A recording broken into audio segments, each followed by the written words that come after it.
your sample is poured into your pan, you want to shake your pan around just a little bit. Get everything spread out. Sometimes the macros will stick to each other, so that just try to spread them around in the pan so you can see them very clearly. And then what you'll want to get ready to do is to start sorting. So if we look a little bit closer,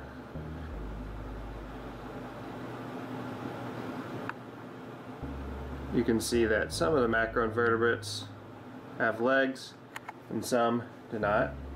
So the first thing we will do is sort the macroinvertebrates with legs from the ones without legs. And then we'll put those in the petri dishes to right before you start sorting, you want to put just a little bit of alcohol in the petri dish. So that's where you take your little pipette and put it in your bottle of alcohol and suck some up in there. You can even take some of your samples alcohol from your sample jar and put that in there as well. The idea is to keep the macroinvertebrates from drying out as you separate them into ones with legs and ones without legs. So, alright, we've got our first tray filled with alcohol here. Now I'm going to start picking out macroinvertebrates with legs and without legs. So one of the first things, if you look at your dichotomous key in your manual, your first characteristic that you sort them into is without jointed legs or body with hard and with jointed legs. So we're going to look for that. So a few of the obvious ones, we'll start picking out the snails first. They're really easy to pick out. Looks like it has something stuck in there. Yeah, another little left-handed snail right there. Who's inside this one's hole opening. So watch out for that for snails. They're notorious for getting other macros stuck in them. Give them a good shake and just look at them closely to make sure nothing is in there. So we're picking out ones without legs. These are pretty obvious.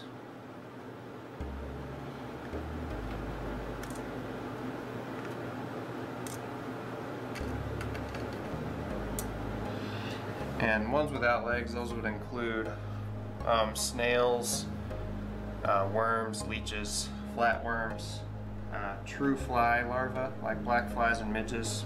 They don't have jointed legs, so you can pick out some of those guys. You can see I finished out sorting the macroinvertebrates that did not have jointed legs, and as I did that, I kind of divided them up in this petri dish based on there's just kind of the general characteristics and their size. So I put the bigger snails over here, the smaller looking ones over here, put the more worm-like looking ones down here, and then this one's kind of the strange one right here. It's kind of flat and broad, so I put him by himself. So you can kind of group them as you go, but the first thing you want to do is put the ones in here that do not have jointed legs. Now you're ready to pick out the macroinvertebrates that do have jointed legs, and we'll put them in this petri dish right here. Again, you can divide them up in terms of general body shape as you go. So I'm going to start picking those out of the tray right now.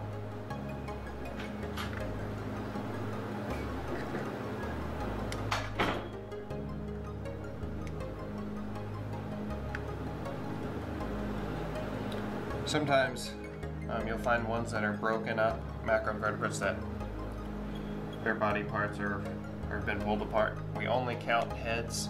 So if you just find a tail by itself, we don't count that. Only count heads. That way we don't count anything more than once. Now as you can see, I have finished sorting my macroinvertebrates that have jointed legs into different groups. So they are all right here, kind of sorted into different body shapes. Now that we've picked all the macroinvertebrates that we saw initially out of our white tray, it's time to give the white tray one last look to make sure we didn't leave anything inside of it. Alright, as you can see, our tray is mostly empty now. We've sorted the macroinvertebrates with jointed legs from the ones without jointed legs and put them in the petri dishes on the right. As you make a one last look through your white tray, look extra close for any heads. That's what you're looking for.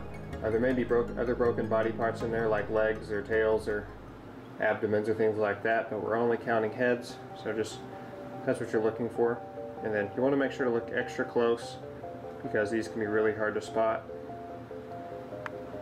As you can see right here on the left, there is a leg. And on the right there's a leg also. But if we look right here in the middle,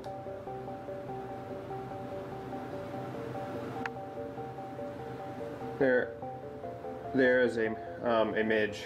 You can see him with his head capsule, just barely right there. And midges are one of the smallest ones we usually find, so be extra careful to pull them out. As you can see on the left side of his body right there, there is a head capsule. So I'll point that out real quick. Right there on that end is the head capsule.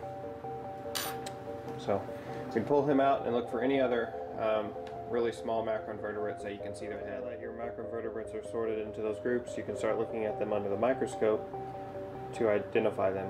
So as you can see, I have the dichotomous key there on the left. That'll take me through characteristic by characteristic so that I can just start at the beginning and then find my way through all the different macroinvertebrates. So you put it on your microscope, turn your light on.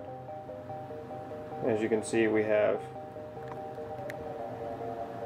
going to look at the midges and worm larvae first. It can be a little bit harder to ID sometimes, so we'll start with those. And we'll look at them under the microscope and we'll sort them based on the dichotomous key. When identifying your macroinvertebrates, be careful not to identify and count exoskeletons. Exoskeletons are the hard shed skeletons that insects and crustaceans shed as they grow. As you can see at the top of this photo, this is an exoskeleton. It looks very clear. You can see through it. You do not count this for RiverWatch. Only count the complete macroinvertebrates like you see at the bottom. Also, when counting and identifying macroinvertebrates, be sure not to count any empty snail shells. As you can see in the picture on the right is an empty snail shell. There is no dark mass inside of it when looked at under a microscope. The snail shell on the left, however, has a dark mass inside of it, indicating that the snail is in fact present. Be sure only to count snails that actually have the snail living inside of it. Also, notice the mayfly that is stuck inside the opening of the living snail on the left. Be sure to remove that and count that in your mayfly category. Another tip when identifying macroinvertebrates is for counting aquatic worms. Aquatic worms are very delicate and often break apart in your sample. You only want to count whole worms, but to do that you need to know where the head is. Aquatic worms are very hard to tell where the head is, so what we look for is rounded ends. As you can see in the worm on the right, it has a rounded end.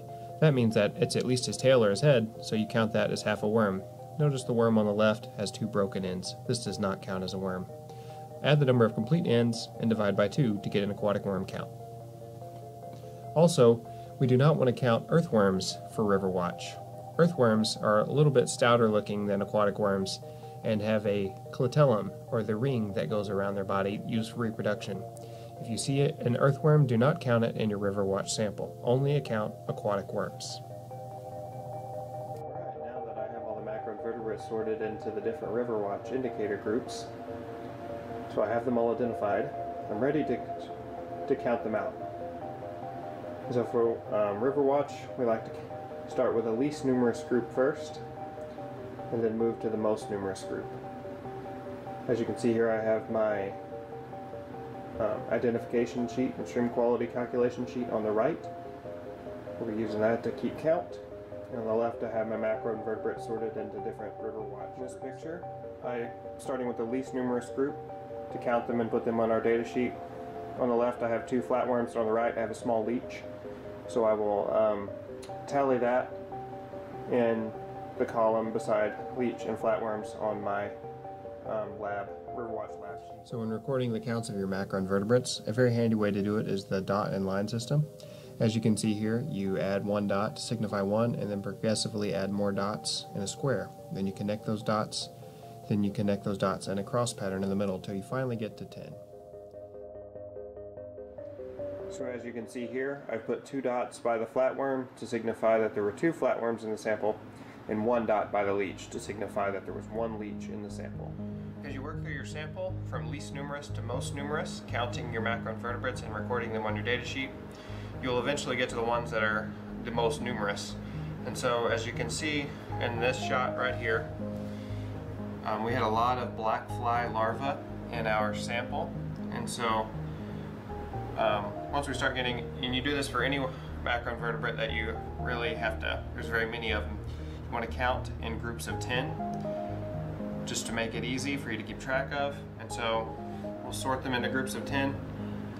So 1, 2, 3, 4, 5, 6, 7, 8, 9, 10. So that's a group of 10. So there we have it. We have 3 groups of 10. Makes it easy to keep track. And for large groups, you want to make sure it gets harder to actually get the right count. And so what you want to do is count them twice until you arrive at the same number 2 times in a row. So for the black flies, we counted 30 the first time. We're going to count these again. 3, 4, 5, 7, 8, 9, 10. And so we've got the same number 2 times in a row, so we're going to record our answer as 30 for the black fly larva. Okay, and now as you can see, we've recorded all the counts for the different macroinvertebrates on our data sheet. Dots on the left and the final number in the column to the right of the name. So we finished our data sheet and now we're ready to do our calculations.